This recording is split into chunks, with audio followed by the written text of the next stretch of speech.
Radio Bocconi, play it loud! Hi, friends from Radio Bocconi. We are here with Don Broco. Hi. Okay, so if you want to say your names before we start. Hi, I'm Simon. I'm Tom. I'm Rob. And I'm Matt. Okay, well, first of all, I know that there's quite a fun story behind your name, Don Broco. So is there somebody who wants to tell us which this story is? I'll tell the story. So when we first started the band, we'd actually written songs before we even had a band name. And we booked our first gig, and we didn't even have a name to put on the poster. So we were panicking against the clock. It was like, guys, we need to find something to call our band so people know what to book us as when we play shows. And we really liked the name Don Loco. We just liked the words. We thought it sounded cool, so we wanted to be called Don Loco. And we Googled it, and unfortunately there was a German rapper who apparently was big in the game called Don Loco, so we couldn't have it. And I don't know, we should take his name back now if he's not still going. But at the time, in this period of desperation looking for a name, I broke my wrist playing five-a-side football. I just went down, broke my wrist, and then I was in a cast for 6 weeks. And Rob, in poor taste, one day came into work and called me, "Hey, it's Don Broco." And we kind of thought about it for a second. We're like, that's kind of terrible, but kind of good. And so we ended up thinking, yeah, okay, cool, let's keep it. And it doesn't really mean anything. The words don't have like a specific kind of depth behind them. They're just words that we like the sound of, and hopefully people would remember. Yeah. Thank you. Is there any artist in the whole world you inspire to, or you really like to, and you try to not like emulate, but you look at him like it's your idol or something like this? There are lots of bands and artists like that. I think we wouldn't necessarily aspire to sound like anyone, and that's one of the great things about choosing a name like Don Broco. But it doesn't tie you down to a specific sound, and we love to explore and try new things musically. But in terms of career path and trajectory, bands like Muse, for example, like they're a British band who are known all over the world and have done fantastically well, and they feel cool. It feels cool, right? Yeah. I mean, there's lots of other bands. I think Muse as well. They're one of those bands that we look to where musically they've written a whole breadth of material, loads of different songs, loads of different styles. You know, it's heavy rock music, but it's still catchy. It's poppy sometimes. It's accessible, and they can kind of, you know, you listen to a Muse album, they can kind of do whatever they want. So you don't question it. It's just it's fun and it's exciting, and every album's a little bit different as well. So I think when we approach writing music, we kind of take those kind of lessons and try and do that, and they're doing so well. So it's worked for them, yeah. Okay, I think that the following is a question you're asked in every country you go, but the question is, what do you like most about Italy?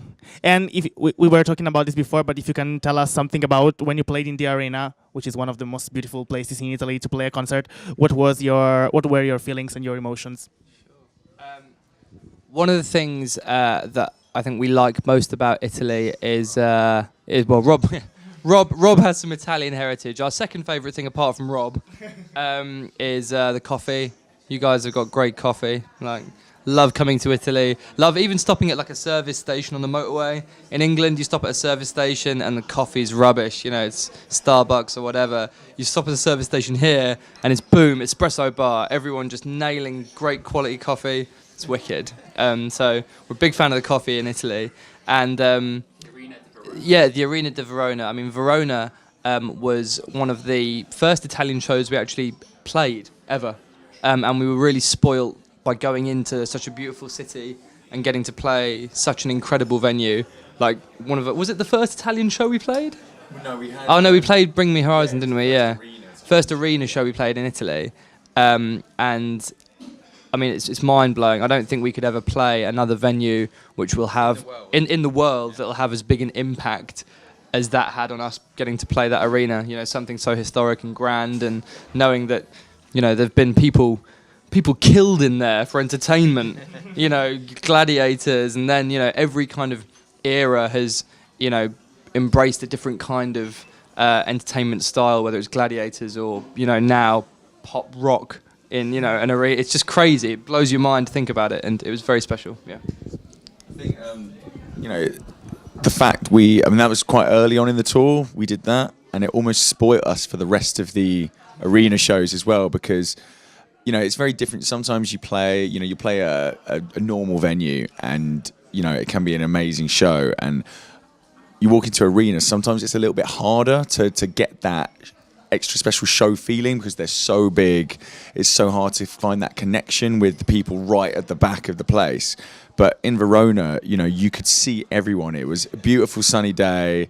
When we came out, the sun started going down, started setting as we were playing, and you could still see everyone in this place just lit up, having the best time, and you felt that connection with everybody in the place, which is really hard to get when you're playing a show that size. So yeah, we want to come back. We wait for you. So okay, when you were in the arena, you were the opening group for the 5 Seconds of Summer, right? Whereas now you're doing your own show. So what's the biggest difference between being the opening group and having your own shows, and what are the difference in this kind of gigs? Yeah, good question. I mean, we're only 2 shows in, obviously, to this tour now.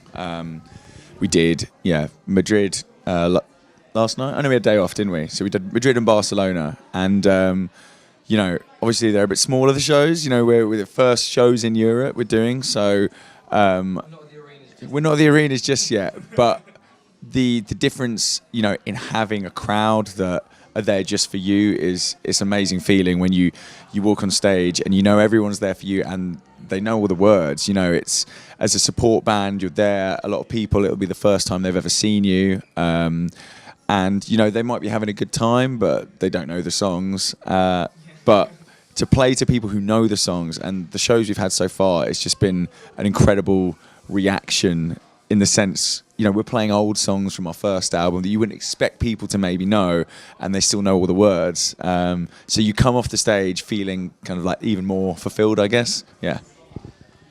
Okay, now let's talk about your fandom and your fans. You're very followed on socials. I think you have like 95,000 likes on Facebook. Yeah, I checked before. And more or less the same on Twitter. By the way, your name in capital letter on Twitter, I find it very stylish. I like it in capital letter. Okay. So, is it difficult to like get along with this number of fans? And do you ever feel like bugged, or do you like being followed by this many people? Yeah, I mean, it's amazing. We're really lucky with social media that it gives our fans a direct channel to have a conversation with us in a way that was really difficult before you had things like Twitter and Facebook. And it does become more difficult when the numbers get so big and you've got so many people following you on Twitter and on Facebook. But Rob, to his credit, because I don't think I could quite handle doing so, reads every single tweet that comes through to the Don Broco account. Every single one, he told me. And so yeah, I mean, we do try and keep on top of it as much as possible, and it's amazing to get to, you know, to talk, especially after you've played something like the 5 Seconds of Summer tour, and there's a load of new people who've just heard about your band and they want to get in touch with you and talk to you. It's amazing to be able to so quickly start a conversation with them and be able to, you know, say, hey, yeah, it was amazing to come and play for you. You know, I hope we get to come back soon, and to have that dialogue, you know, one-on-one with someone, and hopefully, you know, build your fan base and keep it feeling like they're a part of what you're doing as a band. And I know you really love festivals. Why do you love festivals this much, and what is the difference between festivals and other gigs which are not in festival, like, basically? Yeah, I think it's the festival atmosphere, because when you're attending a festival, you're just there to have a good time. And, you know, you might not know every single band that's playing. You might discover a new favorite band. So people are very open-minded. People are very energetic, up for a good time. And for us, from a personal point of view, it's great for us to get to watch other bands. You know, they're only meters away on other stages on the same stage. So it's kind of part work and part play. in a sense. Yeah, at home in the UK, especially when we're doing festivals, a lot of our friends' bands play, and we get to see people we haven't seen in some time, and so yeah, it's just great all round, really. And what is your dream of a place where to play in the future? Like your main aim of a place you're going to play someday? It's a difficult question. And you cannot say the arena because you already played there. Yeah, I just say back to Verona. Band on Mars. I mean, I think. Sorry. I mean, you know, last year and this year were amazing for us getting to play outside the UK because we've been, you know, a band from England and, you know, doing then the rest of the UK and slowly sort of getting further and playing further and further afield. Europe's been amazing, but I think we're quite excited to just see more of the world and explore, you know, places like Japan and the rest of Asia would be incredible to play. You know, this. What is amazing about Europe is, you know, obviously we're all so similar and you can come and it's similar but different and it, you know, that's incredible. But when you see you know, photos from some of our friends' bands who might have been to Japan, it's just a completely different world. Yeah, you know, my brother went out last year for a weekend and came back, and it just blew his mind. Like some of the little things that you don't think about that are just so different. So from a band's perspective, getting to do that, you know, for work almost is incredible. So if we get an opportunity to do that next year, it'll be amazing. Yeah. We hope so. Now back to reality. What are your next? When can Fun find you in the next few days? Where are you going to play? So obviously playing in Milan this evening, and then tomorrow night we're going to Rome. What's the venue called in Rome? Orion in Rome. And then after that we head into Switzerland for a few days. We get to spend a day off in Switzerland, but then also 3 shows in Switzerland, and then back through Germany, and then Belgium, France, Netherlands, and then back home. Yeah. So yeah. Okay, I think we're finished. Thank you so much for being with us, and good luck for tonight and for the rest of your tour. You're